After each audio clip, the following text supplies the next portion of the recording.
chastity, one of my favorite viewpoints on chastity was given to us by Pope John Paul II.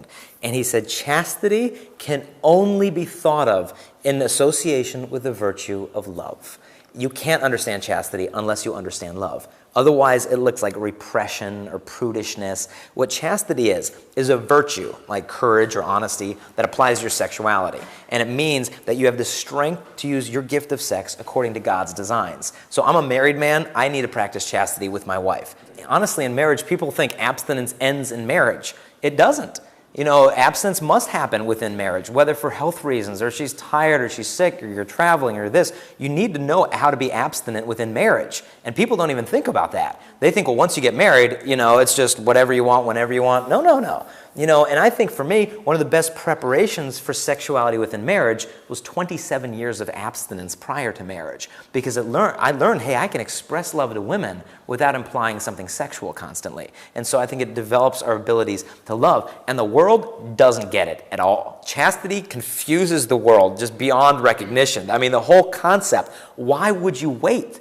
I mean, it's right there. Why not just take it? It's like we have a gluttonous culture when it comes to pleasure.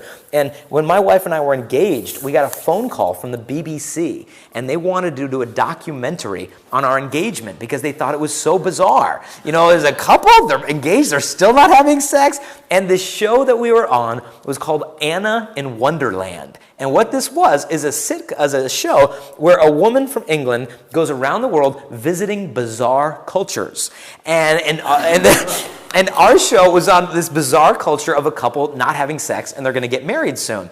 And at the end of the show, because they didn't show us any of the edits or the cuts, they filmed us for like a day and a half, just hours and hours and hours. And then they just used 20 minutes of the actual footage and pasting it as they wanted.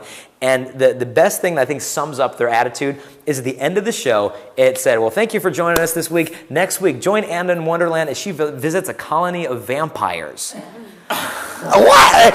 That's where we're at. Chastity, vampires, potato, and so that is how bizarre the world looks upon chastity. And so what we need to do, as John Paul II said, we need to rehabilitate chastity. We've got to show the people, not necessarily just with our words, but with our actions. This stuff works. This is liberating. I think the best argument for chastity is a young couple practicing it. Because then the people see, hey, even when they broke up, they stayed friends. When they were together, there wasn't the drama, the pregnancy test, the hiding, the fears, the diseases. There was just peace. And so that, I think, is the most eloquent example of chastity, is just to live it ourselves.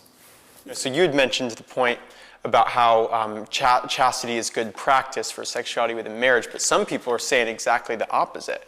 They're saying you got to try out a bike before you buy it. Well, there's so many things that could be said to that. One, a bike is a thing. A bike is something you try. A bike is something you return when you're done with it. Are any of those things applied to a woman? No. Do you give yourself completely to a bike? No, you don't. You use a bike. Do you use a woman? If you do, it's called lust. And your marriage is going to be over as soon as it started. What if you're not sexually compatible? Would you love her less? If so, you never loved her to begin with. And so we've got to step back. And people would say to me that my wife and I got to be on the Donahue show when we were engaged. And a caller called in. And he said, I just have a comment for that couple there who's abstaining from marriage. And he said, I just think that they're kind of naive, that they're going to get married and know what they're supposed to do. I mean, how's it going to perform?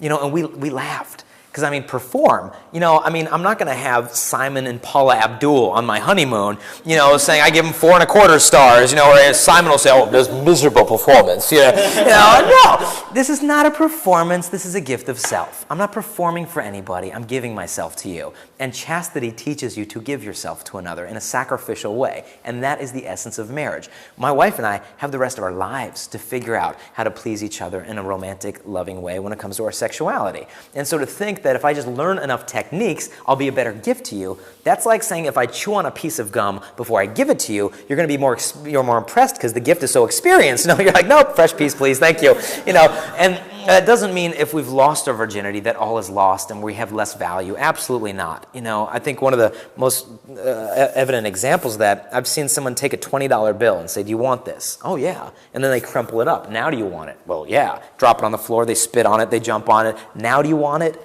And the person says, yeah, it's 20 bucks. Well, why do you want it? It's a piece of junk. Look, it looks like a piece of litter. No. Open it up, unravel it. It still has its inherent dignity. Likewise, if that's what we feel like, crumpled up, discarded, used, we've just been through terrible things in our life, look, everyone has things in their past they wish they could erase. We all can start over. And so you don't lose your dignity because you've made a mistake. Anybody can get up and practice the virtue of chastity. That's one of the key things. Chastity doesn't mean virginity. Chastity doesn't just mean abstinent. There's plenty of people who aren't virgins who became saints. St. Augustine fathered a child out of marriage. St. Pelagia was a prostitute. St. Margaret of Cortona shacked up with her boyfriend. Were they chaste at that point in their lives? No. But they converted and they became saints. And so it doesn't matter what's happened in the past. All that matters is where we go from here.